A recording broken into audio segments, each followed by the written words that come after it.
It is by universal education, literacy and its employment that individuals gain access to the world outside the culture of poverty and its controlling equilibrium. John Kenneth Galbraith, The Nature of Mass Poverty.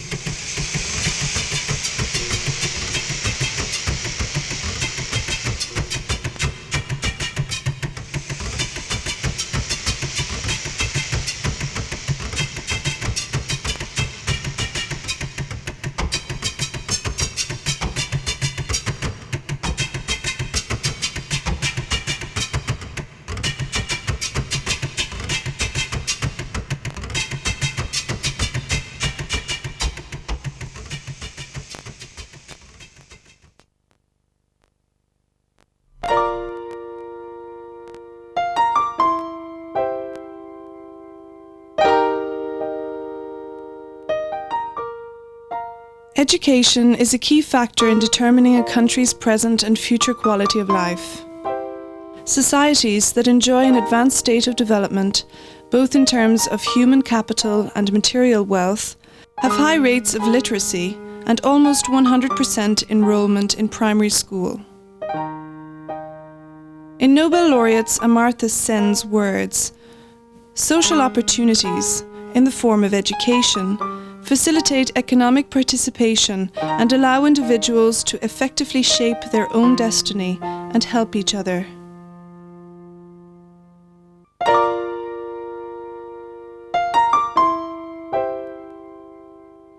Despite considerable efforts to provide education, there is still a long way ahead before achieving universal success.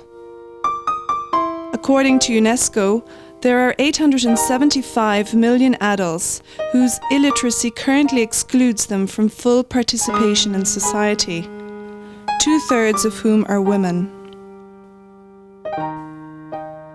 UNICEF declared that over half of the children in the least developed countries do not attend primary school, and a total of 120 million children are being denied their right to education.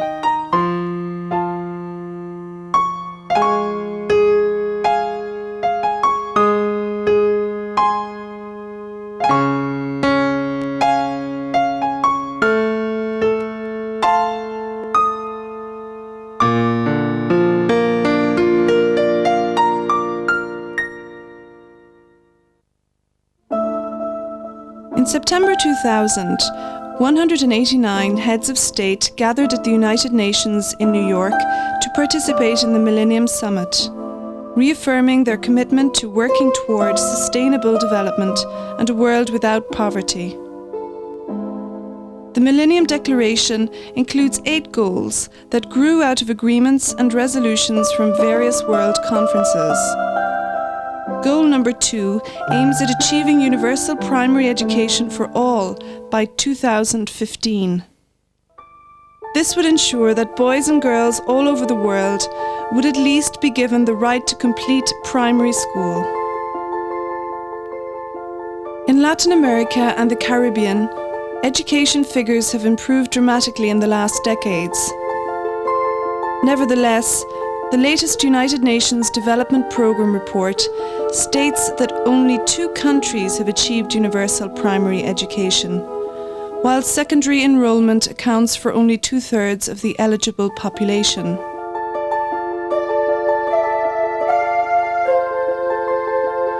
Among those countries, Honduras is one of the least developed of the Western Hemisphere. It is highly rural and deeply poor, with a very low income per capita.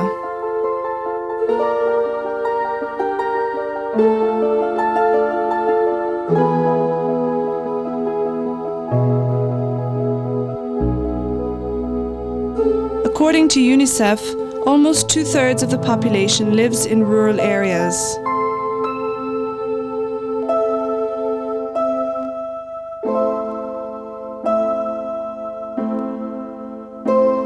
In these areas, poverty affects 80% of households, and almost 1/4 of the population does not have access to primary education.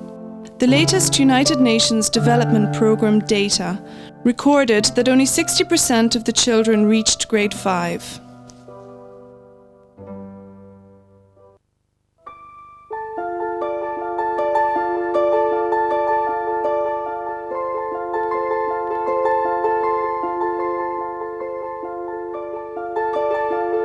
The World Bank has made a strong commitment to promote universal access to primary schooling. It has developed strategies to increase coverage, reduce regional differences in the quality of education, decentralize educational services to the municipal level, and it has tried to generate a fair and transparent distribution of resources to ensure that they reach the most marginal areas. Joel Reyes is a senior project manager at the World Bank and is in charge of several education projects in Central America. The World Bank is part of the International Alliance that is supporting a very important goal, which is the completion of a full primary cycle of schooling for all children in the world. Especially in Central America, which is the area I work in, we are supporting proposals prepared by the countries in Honduras and Nicaragua that through a consultative process, both including local stakeholders and donors, have defined a way to really achieve the goal of universal primary education for the children.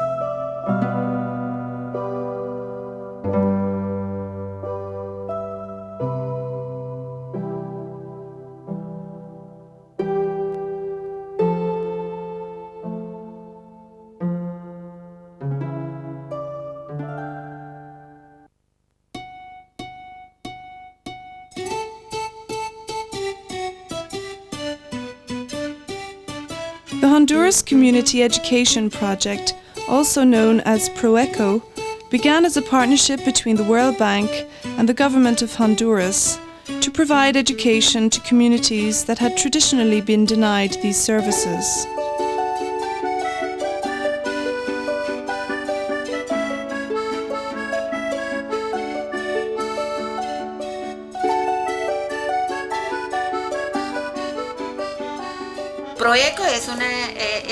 PROHECO is an innovative experience that covers hard-to-reach communities, marginalized due to infrastructure problems, low human resources, and levels of nutrition. The project responds to a necessity of bringing the school to communities that would otherwise remain left out. It's an opportunity to raise the education level of these communities in order to reach, in the same time, the levels of education achieved by other countries.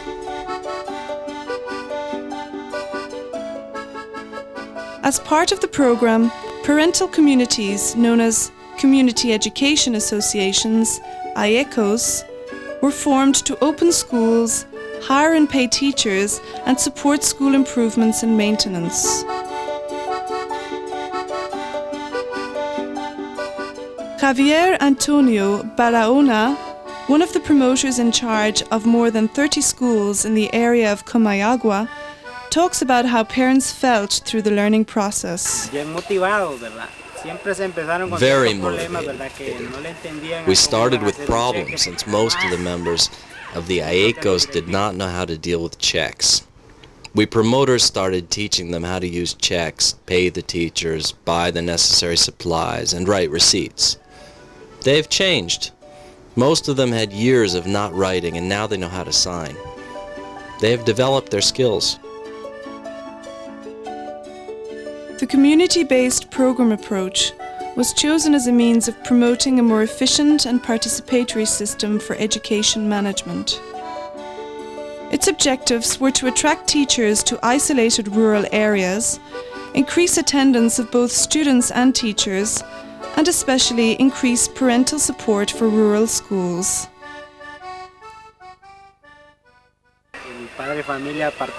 Parents express what they think should be done to improve community involvement. They're responsible for their own school, and they have their own administration.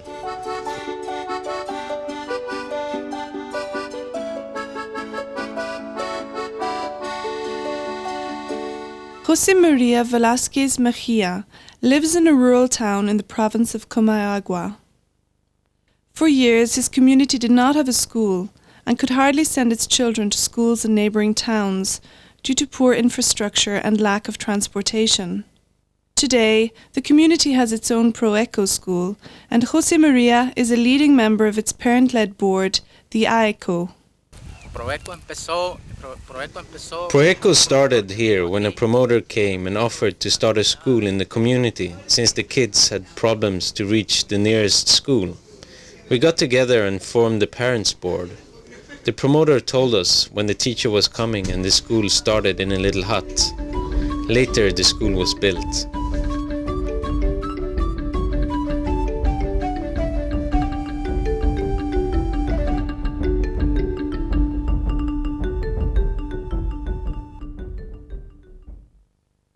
Darlene Metza is a senior advisor at the World Bank working on educational issues in Central America. She is a former Vice Minister of Education in El Salvador and former Director of EDUCO, PROECO's predecessor in El Salvador. El PROECO tiene una oficina central. PROECO has a central office that is responsible for coordinating all the work on a national basis and is related to the Vice Ministry of Institutional Strengthening. The Vice Minister is the executive director of this coordination unit. This unit has departmental links and units led by PROECO coordinators. Their main mission is to follow up on the work done by the teams of promoters working on a district and municipal educational level. Each promoter has an average of 20 to 30 schools, and his job is to identify the communities already chosen by the national office through a number of indicators. Then, he reaches the communities, gathers the parents, identifies the educational needs of the community, and creates a census of students between 1st and 6th grade. Finally, he has to help integrate the AICOs, the Parents Association.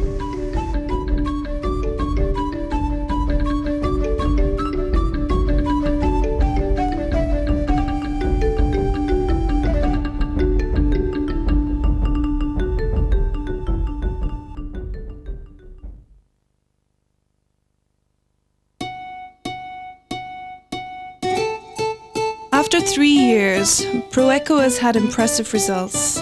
It has brought schooling to the majority of Honduran provinces. It has helped organize 1,000 rural schools.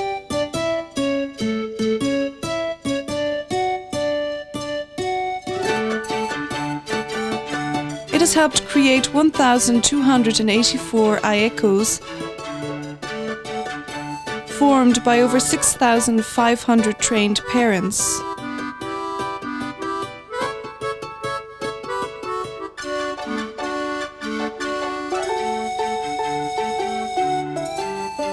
More than 42,000 students have attended PROECO schools.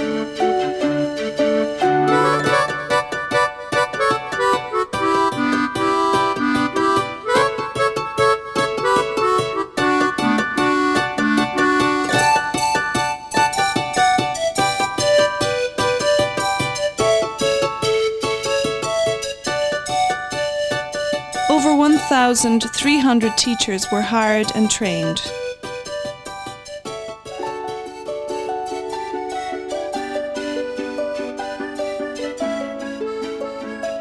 In addition to the success in providing educational services, the project has also proved to be a catalyst for community participation.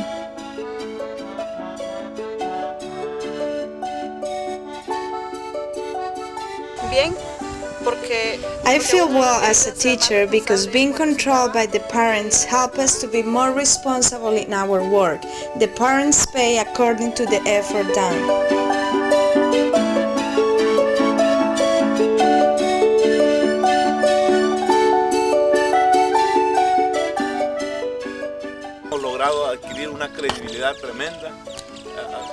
We have managed to achieve an incredible credibility thanks to all the institutions that are helping us and all the different professionals involved.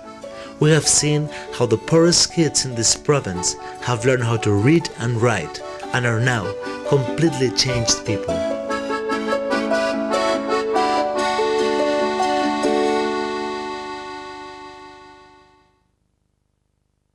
Ella nos falta porque la tenemos aquí. Somos The teacher never misses school now because she lives with us.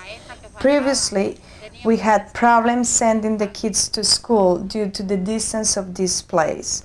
Now we have the support of PROECO and we have a school in our community.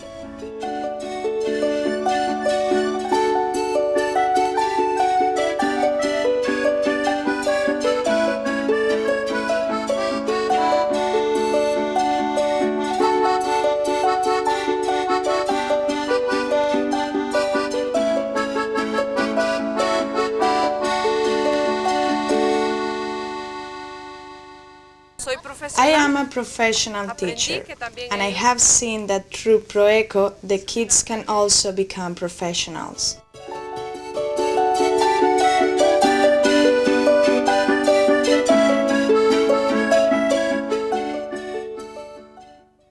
PROECO has proved it works delivering access for primary education to far-reaching communities. It integrates and unites the community and guarantees that poor children can have a better education that will enable them to aim for a better future.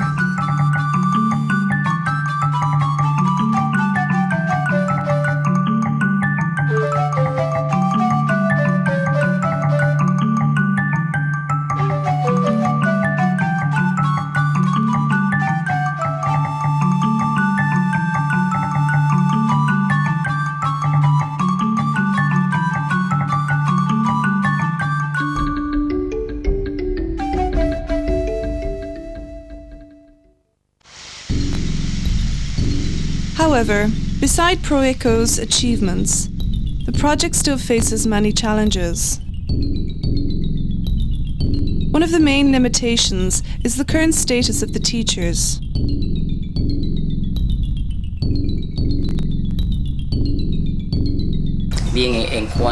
Well, the weakest point of the project is the process of selecting the teacher for the school. There is not a high availability of teachers since the contract offered is only temporary and does not offer stability. There are no promotion incentives. Also, the fact that the communities are remote makes the teacher feel isolated.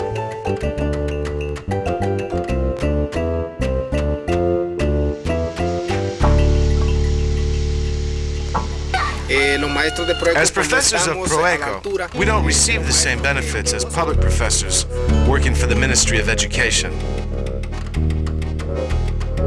Teachers as well as promoters are key players in the project. Addressing their needs and fulfilling their basic requirements remain the main task for future efforts. Another problem that PROECO faced, especially during its early phases, was the trade union opposition to decentralized education. One initial problem was the misconception that PROECO was a model which was privatizing education. This was done because basically the model was using non-traditional resources to manage education, which are the parents and the community.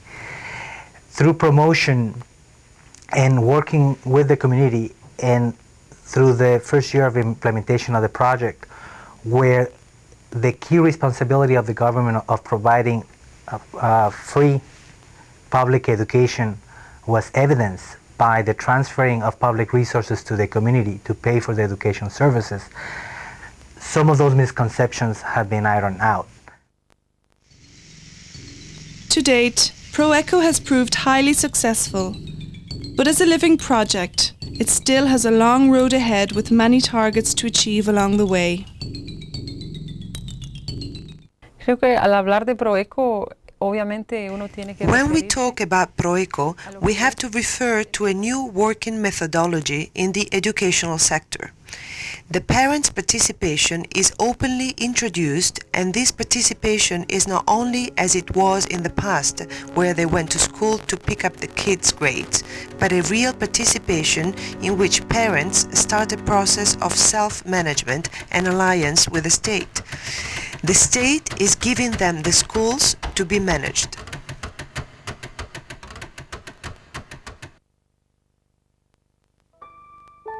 PROECO is the work and effort of many people committed to supplying a better education and life to the children of rural Honduras.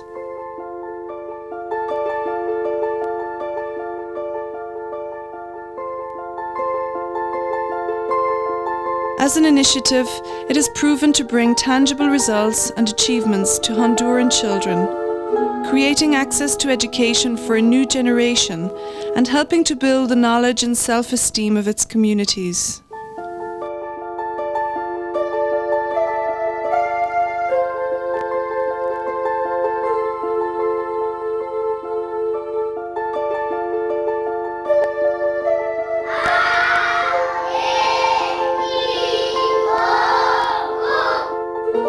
Throughout the implementation of this initiative, it has been proven that parent participation and community decentralization are crucial for a sustainable education system that provides services to those who need it most.